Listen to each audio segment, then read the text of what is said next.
So si Dominic Roque, naka-move on na. Correct. Ba't mo naman nasabi? Syempre, nung tinanong siya sa isang interview sa kanya, diba, sabi niya, kamusta ka na? Sabi niya, I'm okay. I'm happy. Everything is okay. Pero nang pagkakasabi, tumagod. So everything is okay, sabi niya. Busy daw siya ngayon sa mga business niya at yung mga content niya sa vlog niya. Gusto niya mag-travel.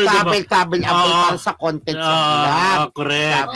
Parang naging Bea na rin siya. Mahilig travel vlog si Bea, diba? So, na-influensyahan din pa. Bongga, nagta-travel siya alone talaga, diba? Mayaman naman talaga si Dominic, in fairness. Caring niya yan. Caring niya na, diba? Pero alam mo, wala naman tamang talaga Ay wala naman dapat gawin talaga kung talagang hindi pa match ang isa't isa, kundi ang mag-move on at hanapin mo ang sarili mong buhay. Correct. Kung hindi nga sila talaga nagkabalikan. Diba? Yun nga sabi. Pero diba, in fairness, bagay naman, nakakahinayin niya ka. Ay, ang ganda nung abroad na yun, gusto ko dyan. Ay, Paris. Paris ba siya? Ayun. May nakikita kong nga, yung Eiffel Tower ba yun?